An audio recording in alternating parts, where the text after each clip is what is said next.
Hi friends, প্রতিদিনের মতো আজকেরও চলে এলাম নতুন আরও একটি রেসিপি নিয়ে। আজকের বানাবো ভীষণই মজাদার একটি পুরীর রেসিপি।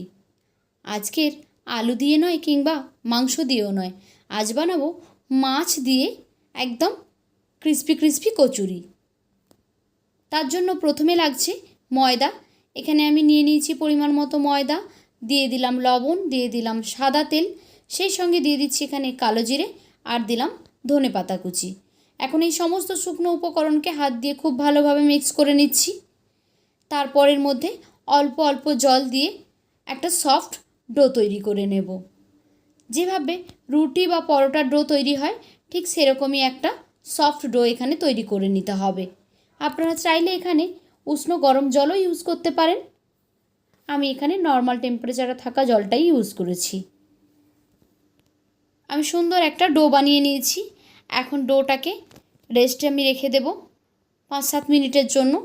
ততক্ষণে আমি এর ভিতরের পুরটাকে রেডি করে নেব।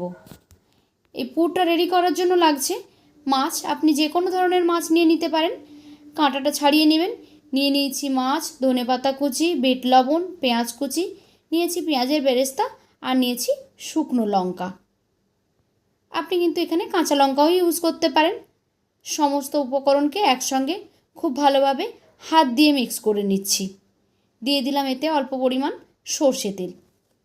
যেভাবে আমরা কোনো ভর্তা বানাই ঠিক সেইভাবেই কিন্তু মাছটাকে এখানে ভর্তা বানিয়ে নিলাম। আর এই ভর্তাটা দিয়েই মাছের কচুরি বানাবো আমরা। তো ডোটা এখন রেডি হয়ে গেছে। এখান থেকে অল্প অল্প করে লেচি কেটে নিচ্ছি আমি। সবগুলো লেচি আমি একসঙ্গে কেটে নিচ্ছি। তারপর এগুলোকে একটু হালকা করে বেলে নেব। খুব বেশি বড় নয়, লুচির মতো সাইজ করে এগুলোকে একটু বেলে নেব। এই যে দেখুন, লুচির মতো করে আমি এখানে বেলে নিয়েছি। এখন এর মধ্যে দিয়ে দিচ্ছি পুরটাকে। তারপরে হাত দিয়ে ঘুরিয়ে ঘুরিয়ে এর মুখটাকে আমি সিল করে দেব। যেভাবে আমরা মোমো বানাই ঠিক সেভাবে মুখটাকে চেপে খুব ভালোভাবে সিল করে দিতে হবে, যাতে করে পুরটা বেরিয়ে আসতে না পারে। দেখুন, খুব সহজ, কিন্তু এভাবে আস্তে আস্তে করে ধরেই আমি মুখটাকে বন্ধ করে দিচ্ছি। সবগুলো কচুরিকে আমি একই রকমভাবে তৈরি করে নেব। তারপর দেখুন, হাত দিয়ে এভাবে চেপে হাত দিয়ে একটুখানি ফ্ল্যাট করে দিলেই কিন্তু এটা রেডি হয়ে যাবে। এটাকে আর বেলে নেওয়ার কোনো প্রয়োজন নেই।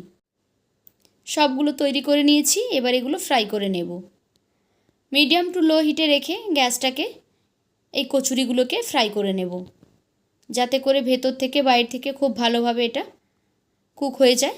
সেই জন্য হাই ফ্লেমে দিলে তাড়াতাড়ি এটার কালার চলে আসবে, কিন্তু ভালোভাবে কুক হবে না। তাই মিডিয়াম টু লো হিটে রেখে এটাকে আমরা ফ্রাই করে নেব। এখন দেখুন, সুন্দর একটা কালার এসে গেছে, গোল্ডেন গোল্ডেন। এবার এগুলোকে আমরা তুলে নিচ্ছি। এখানে একই রকমভাবে সবগুলো কচুরিকে আমি ভেজে তুলে নেব। তো রেডি হয়ে গেল আমাদের মাছের কচুরি। তো কেমন লাগলো আজকের আমার এই রেসিপি?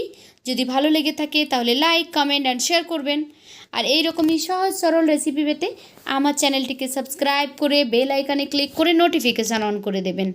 তাহলে যখনই আমি কোনো নতুন ভিডিও আপলোড করব, সেই ভিডিও নোটিফিকেশান সবার আগে পৌঁছে যাবে আপনাদের ফোনে। তো আজকের মতো এই পর্যন্ত। ফিরে আসবো আগামীকাল নতুন আরও একটি ভিডিও নিয়ে। ততক্ষণ সবাই ভালো থাকুন। টাটা।